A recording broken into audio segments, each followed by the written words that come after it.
Is your... Oh, you guys are ruining this country. You know that, right? Liberals already ruined it. Oh, there we go.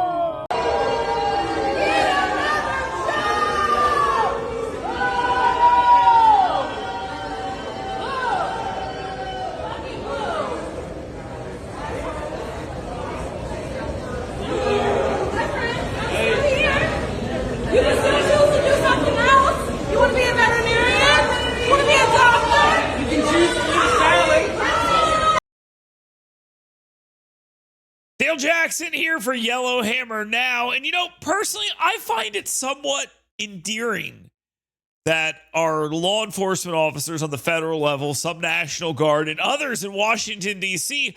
are actually having a good time doing what they're doing because it seems to be working. And as upset as the people in the media are about this, the people that live in Washington, D.C. seem to be somewhat happy about the idea that they're going to have less murders and less crime. Like I said, the media is having a very hard time with this. One of the things that we have seen over and over from the president, from his team, Stephen Miller saying it's like Baghdad in Ethiopia. They seem to hold their harshest criticism sometimes for cities that are majority black and brown. Do you see that, and what do you think that means? Chris, to be honest with you, I'm trying to hold my temper. I think there's an ongoing argument that he's having in his head with Black Lives Matter. There's an ongoing argument that he's having with the questions around criminal justice reform and police reform.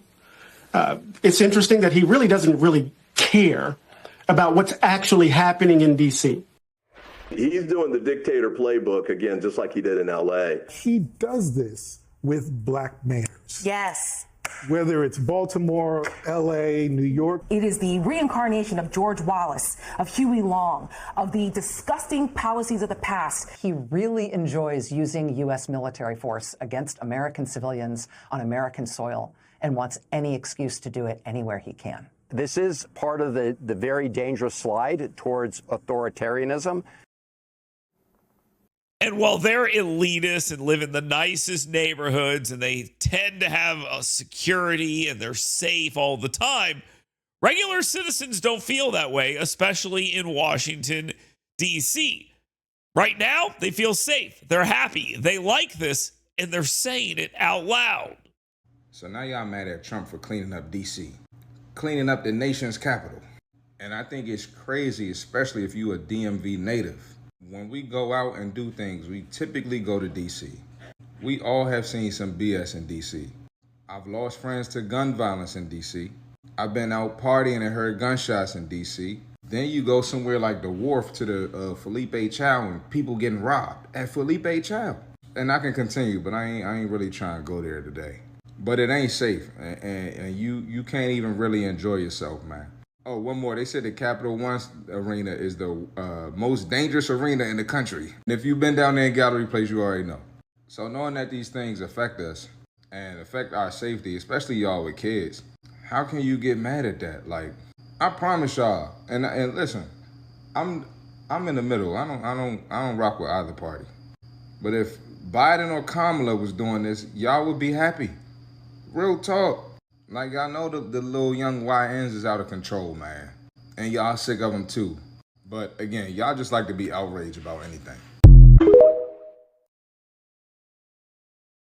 Chill at a red light with my window down, not worried about if one of them young niggas is coming. Ride through the city. Feeling more safe than I ever felt. I really just be trolling. But no funny. It has been quiet as shit like for 2 days. That's good. You don't need to be taking nobody loved ones and babies and all that other bullshit. You need to be doing all that. Do you not understand that this is what the residents want? I'm not talking about the bougie upper echelons, bougie blacks. I'm talking about the everyday grandmas that have to deal with these homeless people peeing and pooping on their steps, and then they have to clean it up. They don't feel safe when they walk into their neighborhood. The gangs and the dope boys are just standing around the corner, like Do you not understand this is what they want? I remember working with a community leader and somebody had just gotten shot. This is like 5 years ago. And I remember her praying and she said, Crystal, we're going to have to invoke the National Guard. And that was so foreign to me. Now I understand the shit. These people are helpless. And I'm not talking about the bougie black people that live in their gated communities with their new bills. I'm talking about the everyday grandmothers. And I'm so glad that President Trump cares about them. Now you'll notice there is a massive disconnect between the people in the media and the regular human beings on the street. They want to be safe. Donald Trump is saying, I want you to be safe. And they're saying, thank you. It's that simple. We've seen this take place here in Alabama, in Montgomery. There is a direct and outward-facing plan that says we're going to put more law enforcement in this community and we're going to target situations that are not good for the citizens that live there.